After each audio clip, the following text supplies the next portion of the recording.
It is in Little Rock, Arkansas, and all that beauty is my duty to deal with it. Playing that for me.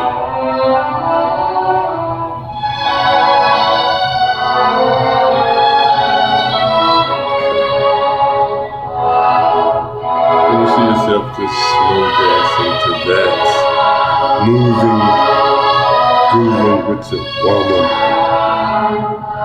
after you've made her dinner, and you become a winner. Yes. Beautiful. Beautiful. William Grant Steele, Mother and Child is the name of that composition, either one. Noticeably looking up at the skies a few days ago, it was heavily chemtrailed, heavily, whatever term they want to use for that. They say just jet fumes coming from behind a jet plane where the lines were very heavy and thick. And I always say just watch for that, and then you, according to how the chemical composition is, how heavy the rainstorm or whatever the weather pattern will be, the cloud formation. Okay, so just as this composition been composed, so I always try to notice that. So I'll share that with you. I don't know if any of y'all took a look in the sky a few days ago and saw the heavily laden chemtrail thing from the jet, the fumes, however they want to put it. So, and now this performance in the sky, the storm, this is a beautiful thing. And just to remain calm during the storm, before, during, after, we always are thankful for our lives. What is that? My jaw swollen? Isn't it? Wow.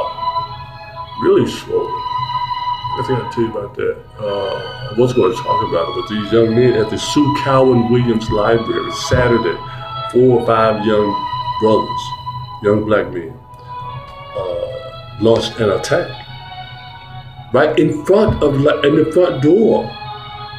Hit me in the mouth and everything. I couldn't catch him. All of them, trying to chase them down, grab them. But I wasn't really too upset to cause harm to them, because I'm sure all I had to do was just stay on one of them, chase them down. But I was just, what is wrong with these people? So I took the bicycle from them. And again, they were junior high school students. And they were really too small for me to really, again, to be in danger. So they tried everything they could to overpower me. They couldn't. Hit me with all kinds of things, trying their best. This, I guess, a rock or brick hit me on the jaw as they were flying. And so I was dodging things, pushing them back. They grabbing the bicycle, trying to, do all kinds of things. But again, as I was coming down the street, they were just picking up all kinds of things. They had 3 or 4 or 5 little girls with them. I'm talking about 10, 11-year-old little children would follow me around with these boys. They were riding all through the neighborhoods looking for trouble. And thank God they found me and not someone else, not as protective of themselves, or some alcoholic or some bum or something. Not bum, but a homeless person, or someone who's more volatile than myself, who had a gun or a knife or a stick, who could have just caused all kinds of harm to them. But they know who I am, based on me coming up here on a regular basis, saying I don't carry weapons or anything like that. So they were looking for the trouble and they found it. So basically, I dropped my phone on the second attack that they launched as I was going, trying to figure out what was going on. And so I took the bicycle and was going down the street. And luckily, a police officer who lived in the neighborhood saw it happening. He said, so he came outside, and they all ran away because I guess he saw something in his hand. And I told him, he asked me, do I need any help? I said, no, I just want my phone back, bro. You see what's going on. They couldn't really cause too much harm. They just surround me, throw things at me, hit me in the shoulder or leg or something like this. And it just really wasn't, it was kind of got upset, but I really wasn't. Because I knew if I grabbed one of them, I was going to snap their arm in half or something, because they were just really, they were of age, but they weren't of size. Okay, so I took the bicycle to the house, and then they followed me. Actually followed me. I didn't know I came outside, so I went over across the street to the neighborhood grocery store, and they were across the street there. And people tell me, don't come around with the trouble. But I told them that, again, you can come around here all you want to, but if you try anything else, I'm going to cause major, massive harm to you. But you're really too small for me to come at you for what you already did. So I didn't come at them for what they already did, launched an attack already twice. I just told them, if you try anything else right now, that's when I had called the police to report the incident, just in case something else happened. So I didn't want anything else to happen. So I said, any one of you, just do anything out of order, that's going to be it.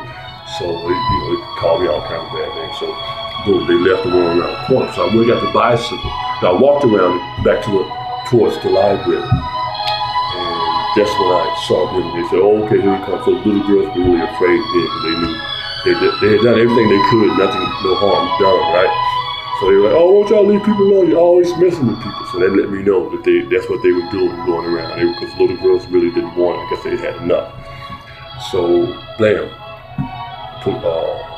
police officer pulled up in the lobby. I'm like, wow, okay, which one of y'all here did that? And it was Officer Davis, Willie Davis. And one of the little boys was in his OK program, because I saw him talking to him and trying to get him to ask him why is he following around these troublemakers, these other little boys. And but he was the one that gave me my phone back. I said, well, I give him credit. He did give me my phone back after I dropped it during the second attack. And I said, if you give me my phone back, I'll bring you your bicycle back. But yeah, I said, Brother Willie, all these boys here, they did try to do all kinds of things with me. So he told me, well, put your dukes up against me now, if that's what you want to do. And the little boy got, definitely backed down from that. So, okay, stop that. And Willie said, no, he wasn't playing. So he held them there for a very long time, discussing with them, talking to them. So that intervention was excellent. So that's all I was concerned with, was my phone and these electronic devices to communicate, because I knew they couldn't cause any harm. I mean, they're too small, and I'm just too big for them. I mean, they were older. If they were a little bit bigger, maybe, but they were old enough for me to do something to them. And so when I came, got my phone, took it to the house. I didn't want to be dealing with that anymore. And I don't know if I took it to the house then, but when I came back to the library, I actually came back to the library again.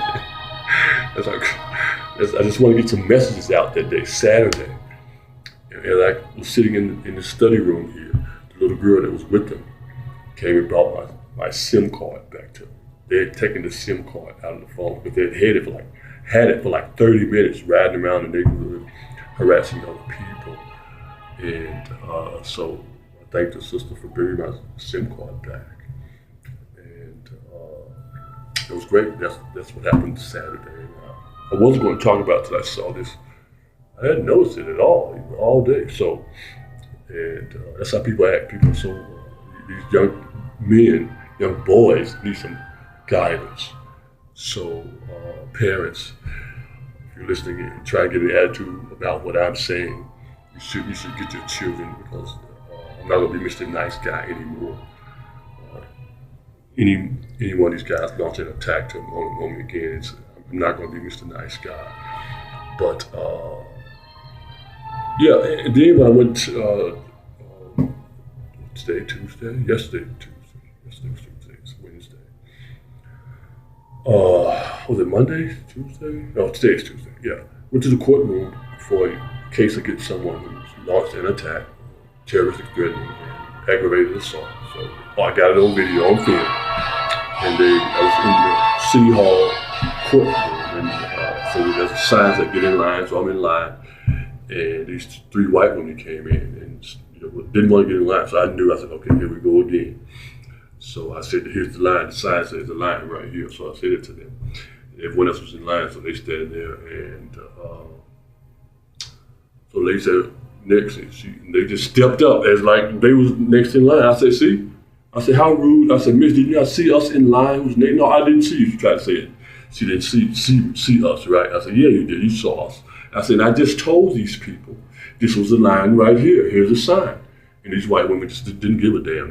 I said, see how rude you are? I said, if you want to be that freaking rude, go ahead. Go ahead and let them in line. I don't want, they want to be that rude after I just told them. Okay? See how white folks act sometimes? And another sister came up and said, come on down this line. And I said, okay, thank you, sister. And she actually put my SIM card in my phone for me because I didn't know how to do it.